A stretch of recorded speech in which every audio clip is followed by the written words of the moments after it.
Assalamualaikum, Dr. Abi dari Poliklinik Abi. Okey. Hari itu kita ada cerita mengenai insomnia. Jadi kali ini kita akan bercerita macam mana cara nak mengatasi insomnia. Macam hari itu kita cerita insomnia ni sukar untuk tidur ataupun sukar untuk kekal tidur pada waktu malam.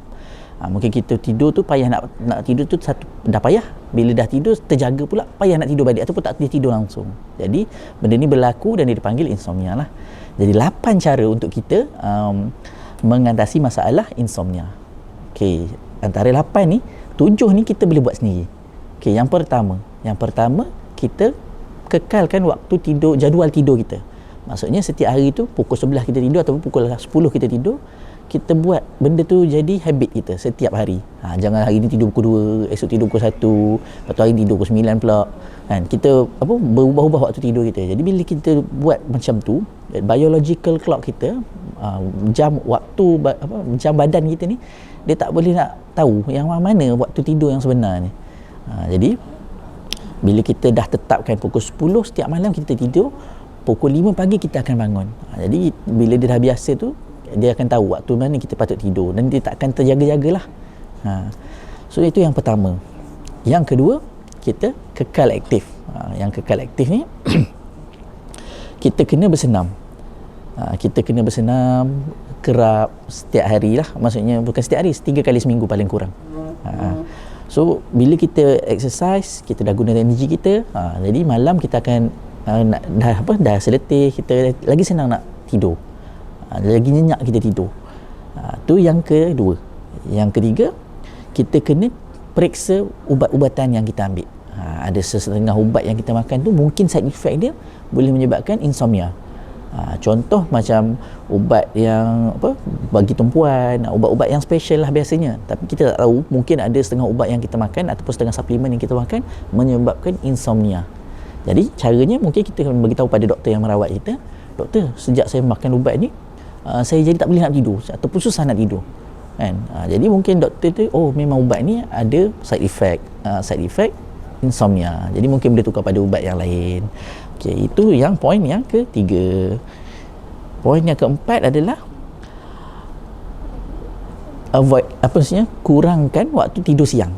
Mungkin kita biasa petang kita balik kerja kita akan tidur 2 jam, pukul 6.30 baru kita bangun, kita siap-siap mandi-mandi, sembahyang maghrib, So kita kurangkan waktu tidur siang kita. Waktu tidur siang yang paling disarankan adalah waktu tengah hari lah, 10 hingga 15 minit saja, bukan sejam atau 2 jam lah. Sebelum Zuhur tu 10 minit. Sebab kita nak dapat balik energi kita. Jadi kita kurangkan waktu tidur siang supaya waktu malam kita boleh tidur dengan nyenyak. Bila kita siang kita dah tidur banyak, malam tu yang jadi susah nak tidur tu. Seterusnya adalah yang kelima adalah elakkan minum kopi yang berlebihan. Ada setengah orang memang kopi dia memang coffeeholic lah, dia memang suka sangat kopi, dia tak boleh tak minum kopi, dia tak boleh nak jalan kerja dia. Tapi mungkin punca insomnia ni daripada kafein yang berlebihan dalam badan kita. Jadi kurangkan kafein, kan. Ada satu lagi mungkin nikotin. Heavy smoker, mungkin bila dia banyak sangat isap rokok, nikotin dalam badan dia tu tinggi, jadi buatkan jadi susah nak tidur waktu malam. Jadi kita kena periksa kita punya aktiviti seharian tu lah, apa yang kita ambil, apa yang kita hisap, kan.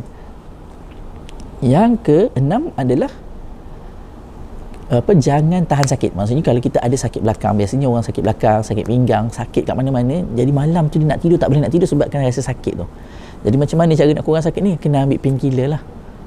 Macam-macam ada painkiller, bukannya yang boleh buat gastrik saja. So jadi macam mana painkiller yang kita patut ambil untuk situasi sakit kita ni, rujuk pada doktor juga, kan.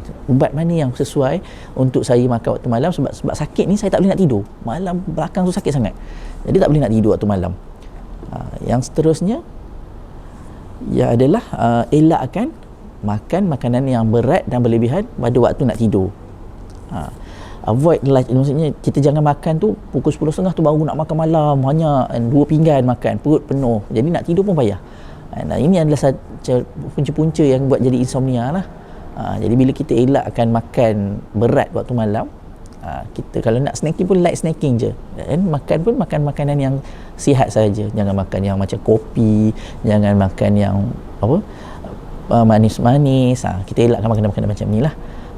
So yang terakhir adalah dengan cara mengambil ubat lah. Biasanya kalau sakit dah datang pada doktor, dia cakap, doktor saya ada masalah, dah 6 bulan saya tak boleh nak tidur malam, siang saya rasa letih, siang saya rasa mood saya tak tak elok, sebabkan saya tak cukup rehat. Jadi bila siasat puncanya, cara solusi yang cepat dengan ambil ubat tidur lah. Biasanya doktor akan prescribe zolpidem lah. Ubat ni hanya dengan prescription doktor sahaja, dan dia bukannya untuk ambil waktu yang berpanjangan.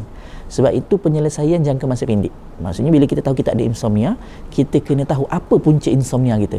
Mungkin sebab sakit, mungkin sebab stres, mungkin sebab depression, mungkin sebab kerja, tempat kerja. Jadi kita kena cari punca insomnia kita tu, dan kita selesaikan masalah dia. Kita selesaikan akar masalah tersebut, bukannya ranting saja. Zolpidem tadi tu dia untuk jangka masa pendek. Malam ni kita tak ada tidur, kita makan ubat tu.